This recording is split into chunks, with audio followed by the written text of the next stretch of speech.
Seoul and Tokyo are bracing for even stormier ties after Seoul's top court ruled on victims of Japanese colonial rule. I'm Alex Jensen with K News Today for Korea Now. So, an already tumultuous relationship between South Korea and Japan took a turn this week when the Supreme Court reached a landmark ruling. The decision ended nearly 14 years of legal disputes here over the issue, though this could be just the start of a new series of conflicts. What the court did was acknowledge individual rights to compensation for damage caused by Japanese rule over Korea from 1910 to 45. Before we break open the Pandora's box completely, let's look a little closer at this specific case. The court on Tuesday ordered Nippon Steel and Sumitomo Metal to pay 4 victims 100 million won each for forced labor during World War II. Rather tragically, only one of the plaintiffs is still alive, 94-year-old Chun-sik, seen sobbing in his wheelchair. The plaintiffs originally lodged a damages suit in South Korea in 2005, as they'd struggled to get anywhere in Japan. And here's where this all started to take so long. The highest court in Osaka ruled that NSSM, the company created by a merger between Nippon Steel and Sumitomo Metal Industries, was not financially liable for its past. Courts here in South Korea also dismissed the plaintiffs' claims until the Supreme Court ordered a retrial, a move that hinged on Seoul's constitutional view that Japan's colonial rule was illegal, contrary to Tokyo's position. And it didn't buy the whole argument that NSSM can escape its pre-merger history.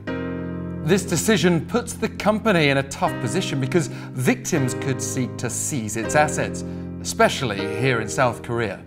But things are further complicated by a 1965 treaty signed by Seoul and Tokyo, a key line of defense for Japan, which, along with firms accused of forced labor, claims Tokyo's provision of $500 million as part of the 65 deal was in exchange for a complete and irreversible settlement.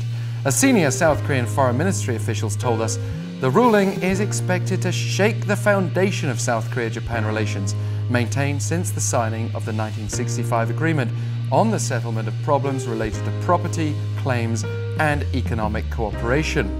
Tokyo's Foreign Minister Taro Kono has described the ruling as totally unacceptable. He added his government will consider every option, which could include bringing the case to the International Court of Justice.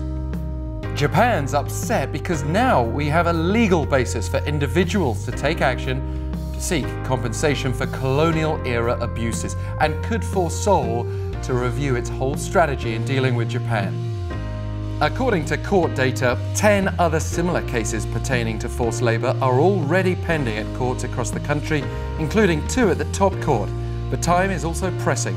Recent government data show the number of forced labor survivors here dropped 19% to 6,570 as of October, compared with 2 years ago. Even that number dwarfs that of the few dozen known surviving so-called comfort women who were forced to serve Imperial Japan through sexual slavery.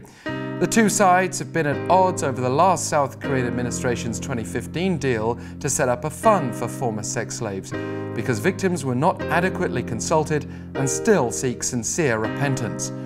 With several lawsuits here against Japan on the comfort women issue as well, top South Korean and Japanese foreign ministry officials held talks in Tokyo last week, but it doesn't look like we're any closer to a breakthrough on that front. What we can say, South Korea has a heavy diplomatic burden. Yes, there is the risk of an economic impact, such as a drop in Japanese business investment, but Seoul now has to find a way to retain Tokyo, not only as an economic partner, but also in cooperating on handling North Korea. But to do so without ignoring the victims of Japan's past, that Tokyo's present government seems unwilling to offer closure to.